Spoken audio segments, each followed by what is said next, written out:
धुळ्यात गोळीबार करून सराफा व्यापाऱ्याला लुटणारी आंतरराज्यीय टोळी गजाआड। स्थानिक गुन्हे शाखेने उत्तर प्रदेशातून आवळल्या मुसक्या। धुळे शहरातील देवपूर भागातील सावरकर पुतळा चौकात भर रस्त्यात गोळीबार करून 3.5 किलो सोन्याच्या दागिन्यांची बॅग लुटणाऱ्या आंतरराज्यीय टोळीचा पर्दाफाश करण्यात स्थानिक गुन्हे शाखेला मोठे यश आले आहे। कोणताही ठोस पुरावा नसताना केवळ हजारो सीसीटीव्ही फुटेजच्या आधारे पोलिसांनी आरोपींचा माग काढत उत्तर प्रदेशातून दोघांना अटक केली। त्यांच्याकडून 24,51,000 रुपये किमतीचे सोने, एक कार आणि गावठी पिस्तूल जप्त करण्यात आले आहे।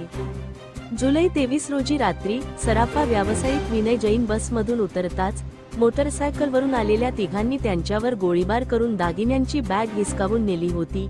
या थरारक घटनेने शहरात खळबळ उडाली होती। तपासात हे आरोपी मूळचे उत्तर प्रदेशातील असून मुंबईत टॅक्सी चालवत असल्याचे निष्पन्न झाले। पोलीस त्यांच्या मागावर असताना ते प्रतापगड येथील एका गुन्ह्यात तुरुंगात असल्याची माहिती मिळाली।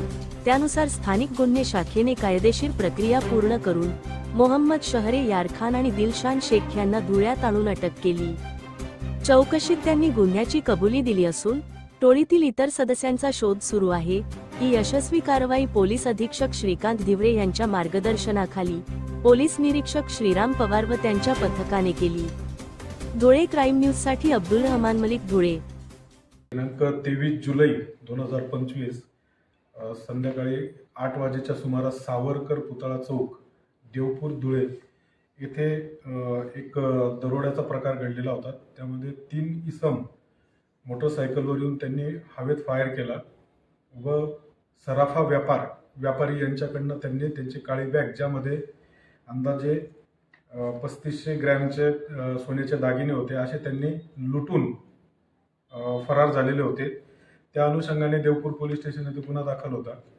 गुन्ह्याचा तपास करून आरोपी आणि मुद्देमाल रिकव्हर करण्याबाबत मान्य पोलीस अधीक्षक धुळे श्रीकांतजी धिवरे व अपर पोलीस अधीक्षक अजय देवरे यांनी तात्काळ पथक तयार करून आणि आरोपी अटक करण्याबाबत सूचना दिल्या होत्या। त्या अनुषंगाने स्थानिक गुन्हे शाखा नेमणुकीचे पोलीस उपनिरीक्षक चेतन मुंडे, राहुल सानप, आरिफ पठाण, पवन गवळी, देवेंद्र ठाकूर, मयूर पाटील आणि त्याचप्रमाणे कागदोपत्री कामकाजासाठी सतीश जाधव यांचे पथक तयार करून आरोपींचा शोध घेण्याकामी त्यांना रवाना केले।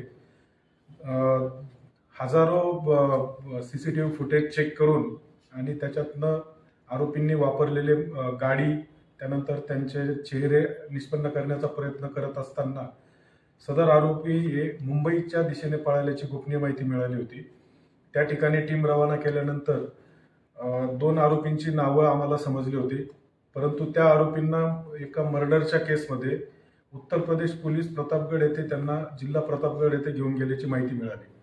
त्यानंतर न्यायालयीन प्रक्रिया पूर्ण करून सदर 2 आरोपी नामे मोहम्मद शहरयार मोहम्मद इब्रार व दिलशान इम्रान शेख या दोघांना तपासकामी धुळे येथे आणल्यानंतर त्यांना विश्वासात घेऊन त्यांना सर्व टेक्निकल एव्हिडन्स दाखवून आणि त्यांच्याकडनं आम्ही जो आतापर्यंत 262.8 ग्रॅम सोन्याचे दागिने, त्याची बाजार मूल्य आहे 24.5 लाख रुपये, असे आतापर्यंत त्यांच्याकडनं रिकव्हरी केलेली आहे। त्याचप्रमाणे त्यांनी गुन्ह्यामध्ये वापरलेले पिस्टल व गुन्ह्यात वापरलेले 4 व्हीलर हे सुद्धा त्यांच्याकडनं आम्ही ताब्यात घेतलेले आहे। तसेच अजून त्यांच्याकडे त्यांचे इतर जे साथीदार आहेत, इतर साथीदार व त्यांच्याकडे असलेले इतर दागिने हे रिकव्हर करण्याचे तपास सुरू आहे।